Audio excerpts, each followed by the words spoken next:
Party का मुख्य उद्देश्य असली लोकतंत्र, असली विकास। लोकतंत्र 26 जनवरी 1950 को कहा गया जनता का राज, लेकिन ऐसा आज तक हुआ नहीं। हम एक क्रांतिकारी के रूप में यहाँ काम कर रहे हैं। जनता का राज, हर कार्यालय, हर ऑफिस जनता की चले, नेताओं की फोन नहीं चले, जनता का फोन चले। हम ऐसे सिस्टम को चाहते हैं। दूसरा, चुनाव बहुत ही पारदर्शी तरीके से लड़ा जाए, इसे। दूसरी बात यह है कि गुड़ामालानी में हमारे मुद्दे हैं वो फसल बीमा को लेकर है। फसल बीमा योजना है जिसके द्वारा किसानों को पूरी दाम नहीं मिलता है। 1 रुपये 2 रुपये ऐसे जाते हैं। 1 और 2 रुपये को घाटा नहीं होता है। जीरा को 1-2 रुपये का नहीं होता है। किसी गाड़ी का बीमा करवाते हो तो जितनी गाड़ी है उतना बीमा होता है, लेकिन फसल का बीमा करवाते हो तो उतने ही रुपये मिलते हैं, 2 रुपये 3 रुपये 4 रुपये। हम अभिनव राजस्थान पार्टी सत्ता में आई तो किसानों को जो घाटा हो रहा है फसल का, जैसे उसके 5 लाख का जीरा होना चाहिए, 2 लाख का जीरा हुआ तो 3 लाख उसको कंपनी देगी। ये कागज़ के अंदर लिखा हुआ है, कागज़ की बात कर रहे हैं। लेकिन जब लोगों के पास कागज़ नहीं है, जन जागरण नहीं है, तो वो इस चीज़ को ले नहीं पाते। दूसरा मुद्दा मेरा है नर्मदा नहर परियोजना को लेकर। जो नर्मदा नहर परियोजना है वो 2001 में पूरी, 1996 में ये योजना शुरू हुई और 2001 के अंदर कागज़ में लिखा गया कि संपूर्ण गुड़ामालानी क्षेत्र में खेत के लिए पानी और पीने के लिए मीठा पानी उपलब्ध होगा। लेकिन आज 22 साल हो गए, यहाँ कोई पानी की व्यवस्था नहीं हुई। डैम बने हुए हैं, नहरें खाली पड़ी है, जगह जगह टूटी है, अधिकारी ध्यान नहीं दे रहे हैं। हम यदि गुड़ामालानी की जनता ने मेरा सहयोग किया और समर्थन किया तो नर्मदा नहर परियोजना है जो कागज़ के अंदर लिखी है वैसी मैं गुड़ामालानी की स्थापित कर दूंगा। तीसरी, जो हमारी गायें, प्रमुख मुद्दा है गायों को लेकर, क्योंकि गायें जो रोड पे घूमती है, बहुत सारे एक्सीडेंट हो जाते हैं। गायों को हक नहीं मिला, क्यों नहीं मिला? गायों के बोर्ड नहीं लगते। यदि गायों के बोर्ड लगते तो नेता उनका काम कर देते, इसलिए गायों को बोर्ड नहीं लगते, इसलिए गायें रोड पे घूम रही है। गायों के लिए बहुत सारी गोचर भूमि पड़ी हर गांव में। मेरे गांव में 500 बीघा भूमि पड़ी। गोचर को नरेगा से जोड़ दें और काउ सेस नाम का टैक्स लिया जा रहा है गायों के लिए। वो पैसा और नरेगा का पैसा ये गोचर को जोड़ दिया जाए तो गोचर के चारों ओर तारबंदी हो जाएगी, वहाँ ट्यूबवेल हो जाएगी, वहाँ नरेगा के द्वारा एक व्यक्ति को नियुक्त कर दें पंचायत, और वहाँ धामण घास लगा दें या कोई घास लगा दें। ऐसा रायमलवाड़ा के अंदर हमने प्रयोग करके बताया बिना सत्ता में आए। तो उसके अंदर तारबंदी हो गई तो एक तो जो बेसारा पशु घूम रहे हैं ये समस्या खत्म हो जाएगी। लोग झटका लगा रहे हैं, झटका नहीं लगाएंगे, गायों को हक मिल जाएगा। दूसरी, ये गांव की सारी गायें भैंसें उसके अंदर चरा के शाम को वापस ले जाएंगे तो उनके पुत्र वगैरह ये भी बच जाएंगे। तो मुख्य ये 3 मुद्दे हैं। बहुत सारे और भी मुद्दे हैं हमारे, 22-23 मुद्दों पर हम काम कर रहे हैं। हमारे मुद्दे सीधे जनता से जुड़े हुए हैं। हम न तो कांग्रेस की आलोचना करते हैं, न बीजेपी की आलोचना, किसी पार्टी और व्यक्ति की आलोचना नहीं करते। हम कह रहे हैं जो कागज में लिखा है 26 जनवरी 1950 को कागज के अंदर लिख दिया, वो काम हुआ क्यों नहीं? हम पहले गुलामी से वापस आज़ाद कराया। भगत सिंह वगैरह, गांधी जी ने, कईयों ने संघर्ष किया अपनी, इसलिए, लेकिन ऐसा हुआ नहीं। वापस हम गुलामी में फंस गए। वहीं से उठे गुलामी को छोड़ने के लिए, वापस गुलामी के अंदर आ गए। और यहाँ सिस्टम है कि नेता का बेटा नेता, नेता का बेटा नेता, आगे से आगे बनते रहते हैं। वंशवाद की परंपरा राजतंत्र के अंदर भी यही था।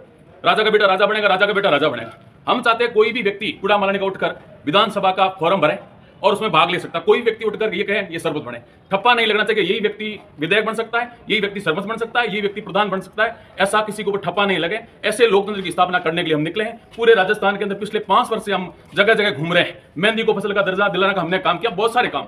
और पटवारी और कृषि पर्यवेक्षकों को गाँव के अंदर घुमा के हजारों करोड़ों रुपए फसल बीमा के अभिनव राजस्थान पार्टी ने बिना सत्ता में काम किए। यदि गुड़ामालानी की जनता और संपूर्ण राजस्थान की जनता ने हमारा सहयोग किया तो जैसा संविधान के अंदर लिखा है वैसा हम स्थापित करके रहेंगे। जय हिंद, जय भारत। आज गुड़ामालानी विधानसभा क्षेत्र से अभिनव पार्टी से नामांकन दाखिल किया है डॉक्टर असलाराम खीसड़ ने। ये असलाराम खीसड़ काफ़ी लंबे समय से यहाँ गुड़ामालानी में सक्रिय है और आप एक बहुत बड़ा निजी महाविद्यालय चलाते हैं। तो आपकी जो पार्टी है अभिनव पार्टी, आप अभिनव पार्टी से भाग्य आजमा रहे हैं और काफ़ी इनके जो मुद्दे हैं वो मुद्दे धरातल से जुड़े हुए मुद्दे हैं, आम जन से जुड़े हुए मुद्दे हैं और भारत के एक संवैधानिक मुद्दे हैं। इस मुद्दे को लेकर आपकी पार्टी है वो निरंतर लंबे समय से आप यहाँ लगे हुए हैं, निरंतर समय से आप काम कर रहे हैं और आप एक PhD धारी हैं, एक बहुत बड़े विद्वान हैं। ज़रूर यदि आपको जनता ने मौका दिया है और जनता यदि आप पे विश्वास करती है तो ज़रूर एक गुड़ामालानी के अंदर एक नई मिसाल पेश होगी, एक नई क्रांति पैदा होगी। चाहते हैं कि जनता का फोन चले, हमारा फोन नहीं चले। MLA रात को सो जाएगा, कोई व्यक्ति कहते हैं रात को 12 बजे काम आ जाओ। MLA रात को 12 बजे सो गया तो उसके हॉस्पिटल में कौन काम करेगा? उसकी कोई पुलिस के अंदर कोई ऐसी घटना होगी तो कौन काम करेगा? हम कह रहे हैं किसी का फोन नहीं चले, जनता खुद का फोन चले, क्योंकि टैक्स पेयर जनता इस पूरे भारत देश को चलाती है, वो जनता चलाती है टैक्स की। इसलिए हम वो स्थापित करना चाहते हैं असली लोकतंत्र, असली विकास का जैसा संविधान के अंदर लिखा है वैसा दिखना चाहिए। लेकिन संविधान में लिख दिया है लेकिन ऐसा दिखता नहीं, दिखता अलग है, लिखा अलग है। तो जैसा लिखा है वैसा हम देखना चाहते हैं। दूसरी बात है, हमारे राजस्थान के अंदर 80% खेती लोग करते हैं।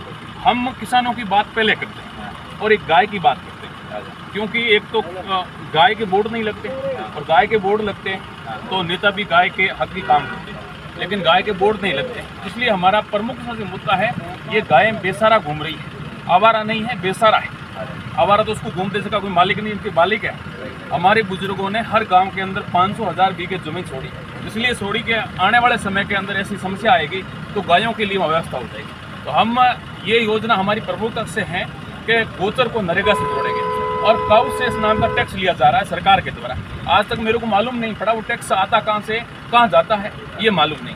तो हम चाहते हैं जो टैक्स का पैसा पड़ा वो, और गांव में नरेगा ये गोचर भूमि पड़ी और नरेगा के पैसे वहाँ लगाते हैं तो वो गोचर डेवलप हो जाएगी। ऐसा काम हमने एक रायमलवाड़ा में प्रयोग किया, बिना सत्ता में आए, बिना विधायक बने, हमारा कोई एक भी विधायक नहीं है, लेकिन बिना सत्ता में आए वहाँ हमने गाँव के लोगों का सहयोग लेकर ऐसा काम किया। हम चाहते पूरे राजस्थान के अंदर गोचर का विकास हो, गोचर के चारों ओर तारबंदी हो जाए, उसके अंदर एक ट्यूबवेल खोल दे नरेगा के अंदर, नरेगा से एक व्यक्ति वहाँ लगा दे, क्योंकि नरेगा में बहुत सारा फंड आता है, वो व्यक्ति वहाँ काम करेगा और वहाँ घास लगा दे।